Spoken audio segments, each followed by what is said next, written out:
வணக்கம். என் பேர் வந்து பெத்துலு. நான் பழையாத்தலக்குடியில் தூய்மை பெண்ணெல்லாம் வேலை பார்க்குறேன். எங்கள் வீட்டுக்கார அம்மா பேர் பாண்டியம்மாள். அந்த பிள்ளையும் இதே பழையாத்தலக்குடியில் 2 பேருமே தூய்மை பெண்ணெல்லாம் இந்த ஊரில் வேலை பார்க்குறோம். நாங்கள் கிட்டத்தட்ட வந்து ஒரு 23 வருஷம் ஆச்சு.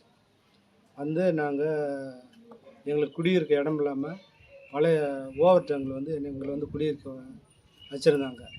அந்த கட்டடம் ரொம்ப பழைய கட்டடமாக ஆகி அது கீறல் விட்டுருச்சு. அதனால் அந்த கட்டடத்துக்குள்ளே நீங்கள் இருக்க வேண்டாம், அது ரொம்ப இதாக இருக்குது, நீங்கள் என்ன குழந்தையோடு இருக்கீங்க, அதுக்குள்ளே இருக்க வேணாம் அப்படின்னு சொல்லிட்டாங்க.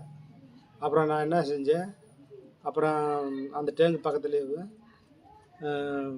தகரத்தை வாங்கி சுற்றி தகரம் போட்டு மேலேயும் தகரம் போட்டு நான் குடியிருந்தேன். குடியிருக்கும்போது வீடு வசதி கொஞ்சம் கம்மியாக இருந்துச்சு. வக்கீல் சார் வத்தலகுண்டில் என்ன மீட்டிங் போட்டிருந்தாங்க. நானும் அந்த மீட்டிங்கில் போய் கலந்துக்கிட்டேன். அப்புறம் விருதுநகரில் ஒரு தடவை என்ன மீட்டிங் போட்டாங்க, அங்கேயும் போனேன். மதுரையில் ஒரு தடவை என்ன மீட்டிங் போட்டாங்க, அங்கேயும் போனேன். அப்புறம் திண்டுக்கல்லில் கலெக்டர் ஆஃபீஸ் பக்கத்தில் ஒரு மீட்டிங் போட்டிருந்தாங்க, அங்கேயும் போனேன். அவர் என்கிட்ட சொன்னார் விவரத்தை. நீங்கள் கலெக்டர் ஆஃபீஸில் போய் நீங்கள் வீடு இல்லைன்னு சொல்கிறீங்களே, அங்கே ஒரு மனு கொடுங்கன்னு அவர் சொன்னார். அவர் சொன்ன மாதிரி நானும் கலெக்டர் ஆஃபீஸில் போய் மனு கொடுத்தேன்.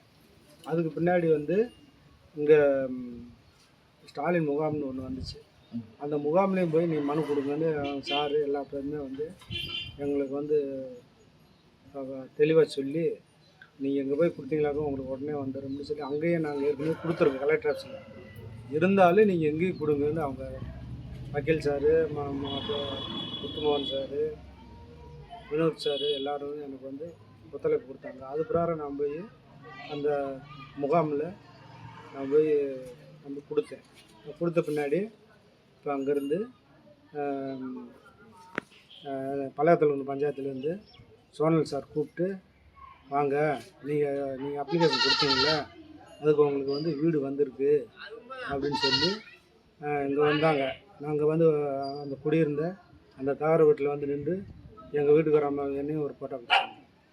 அப்புறம் நீங்கள் அந்த இடம் எந்த இடத்துல நீங்கள் இடம் வாங்கியிருக்கீங்க அங்கே வாங்கன்னு சொல்லி கூப்பிட்டு போய் அங்கே நாங்கள் அந்த கட்ட போகிற இடத்துலையும் ஃபோட்டோ பிடிச்சிருக்கோங்க. இப்படி சீக்கிரம் வந்துருன்னு சொல்லி ஓவர் சார் சோனலும் இப்படி சீக்கிரம் வந்துடும்மா, நீங்களாவே வேகமாக கட்டி முடிக்கிறதுக்கு முயற்சி பண்ணுங்க, அசால்ட்டை போட்டு அப்படின்னு சொன்னாங்க. கண்டிப்பாக எங்களுக்கு வீடு கிடைக்கும்போது இப்போ தான் நானும் எங்கள் வீட்டுக்கார அம்மாவும் நம்பிக்கையோடு இருந்துச்சு. நாங்கள் வீடு வசதி இல்லாமல் நாங்கள் குடியிருந்து ஒரு மதுரை வக்கீல் ஐயா சட்டக்குழுவிலேருந்து ஒருங்கிணைப்பு குழுவிலேருந்து எங்களுக்கு உதவி சொல்லி எங்களுக்கு புத்திமதி சொல்லி, இந்த மாதிரி நீங்கள் போனீங்களாக்க உங்களுக்கு வீடு கண்டிப்பாக கிடைக்கும்னு சொல்லி அவங்களுக்கு எங்களுக்கு நல்லா செஞ்சுருக்காங்க. அது பிரகாரம் எங்களுக்கு நல்லது நடக்க போகுது சார். நாங்கள் நம்பிக்கையோடு இருக்கோம்.